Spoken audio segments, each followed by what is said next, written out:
Hey, this is Ryan Chamberlain, author of Now You Know Why Some Succeed and Others Fail Using the Same System. Here we are in law number 4, chapter 4 of the Now You Know book. We're going to talk about the law of the big rocks, and basically this law says enough qualified appointments will always guarantee success. Now, this is the first law of 2 that I call the activity laws. You know, we talked about the posture in the posture chapters, and we're going to talk about momentum in some future chapters, but let's talk about activity. This is how you not just grow your business, but how you build a sustainable growth that can last for decades. So here we go, law of the big rocks. What is it? Well, you got some elements. Let me give you the parable here. You got water, you got sand, you got pebbles, you got big rocks. Basically, here's the concept. If you take a bucket and you fill it with water, what happens? Well, if you go to put the sand in, the water overflows. You've got no room. If you go to put the pebbles in it, you definitely can't happen. And if you put rocks on top of it, the water's gushing out. So if you fill a bucket full of water first, you've got no room for anything else. Let's reverse it.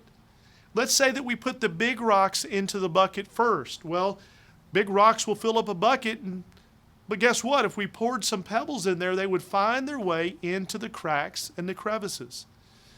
And guess what? It looks full, but if we put some sand in it on top of that, it would go down even deeper, and we would get some sand in there, and we would still, guess what, have room for the water.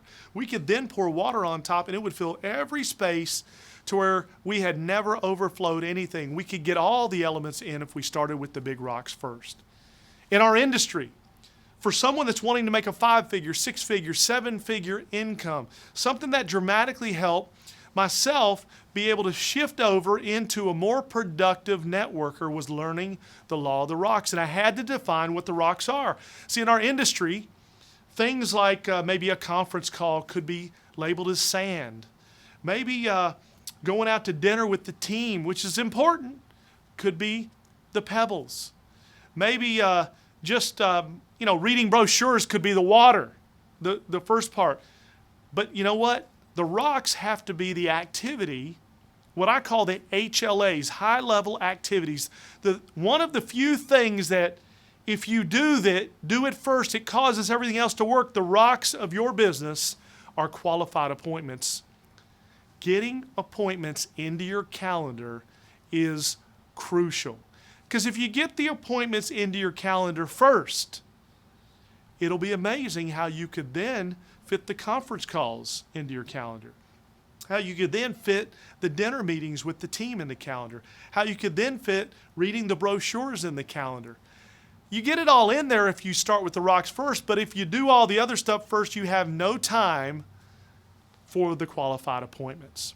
So understand the premise of what we're talking about. So let me jump into it. Let's talk about what a qualified appointment is. A qualified appointment to me is where the dominant thought of a prospect is lined up with the result that you're looking for. I just introduced you to a couple of terms that I need to explain. The big one here is dominant thought.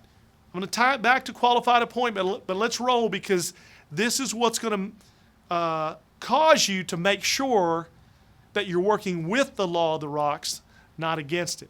We're talking about qualified appointments. We're talking about the fact that if you show your program 3, 4, 5 times a week for the next year, you're going to set yourself free. But if you let everything else get in the way and you never show it to anyone, you're going to wear yourself out just thinking about this business and never growing and learning. We've got to get the rocks set in. This is crucial to learn, but it's got to be done the right way. It's got to be done through qualified appointments. Here's what I mean. You could set appointments that aren't qualified. You could wear yourself out doing the wrong things over and over and over again. You could get a little bit too creative with setting appointments. I mean, you could go down to the mall and hold up $10 bills and say, hey, I'll pay you $10 to watch my presentation and sit with me for 20 minutes. I guess technically that would be an appointment, but you're not going to get the same results. That's not a qualified appointment. What I want to introduce to you now is a concept called the dominant thought. This is what makes it a qualified appointment. See, most of you, whether you're selling personal products, whether you're selling health products, whether you're selling services, there's a dominant thought that you create with how you introduce people to your program. Most people are violating this. I call it angling. They're looking for angles to sell what it is that they're selling, when what they're really trying to sell is the opportunity. It's joining the team, the culture. Let me just give you an example. And it doesn't matter to me what it is that you're trying to sell. What matters is that you don't get frustrated when you don't get the results that you should be getting. And so let me give you an example. Let's say that you have a product that you like, and you call your friend and say, hey, John, I got this product XYZ. It'll do this for you, man. We got to get together for dinner. I want to give you some of it. And you go to lunch with John, and you talk a little bit about the product, but then you shift gears and start talking about all the money that he can make by selling the product. Guess what happens? John came to that presentation expecting to hear about a product. He was not expecting to hear about an opportunity. You just used the product to set the appointment. So guess what? John, you created a dominant thought. John shows up, and if you try to shift that dominant thought, you're going to be rejected. You're going to get a negative response. And I'm telling you, this is what people are doing all over this industry. They're creating bad feelings with the people that they're presenting to because they're baiting and switching. Let me share something with you that will probably catch you the right way. The same person, if contacted with the right dominant thought, you get a completely different reaction. And let me tell you, if your thought is to just sell them product, then contact them with the product sale, but don't try to switch it. That's my point. If you want John to be on your team, then you have to begin with the end in mind so that it doesn't feel wrong when you get there. You might simply say, John, listen, I got an idea that I want to run by you. There could be some serious money involved, but there's also a product I want you to try. Let's get together tomorrow over lunch and go through the details. He may ask a few questions. Go back to the other chapters I taught you about how to deal with questions earlier. But the point is, here's what's going to happen. When you do get with John, he's expecting to hear about a business idea with a product. The dominant thought, he doesn't feel any bait and switch. He knows why he's coming to the presentation. Guess what?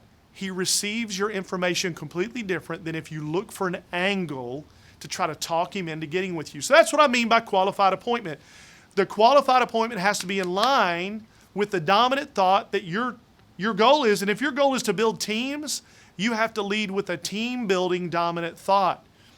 I'm going to teach you how to do this. In the resources here at Now You Know University, you're going to be able to see some things right in there that are going to be free. You're going to be able to read this chapter in detail and go through it, but you probably already got what you needed from this video. You have to reassess, am I creating a dominant thought just to sell a product and then I'm trying to talk them into a business?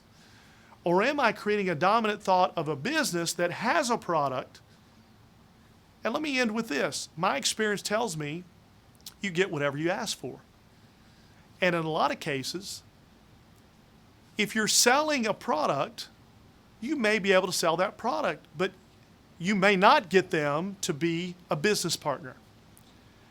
But if you're selling the opportunity, if you're selling the business idea, you almost always get them to purchase the product. Learning to blend the two and creating the proper dominant thought is what a qualified appointment is, and setting qualified appointments are what we have to get into our calendar on a weekly basis if we're ever going to succeed in this business.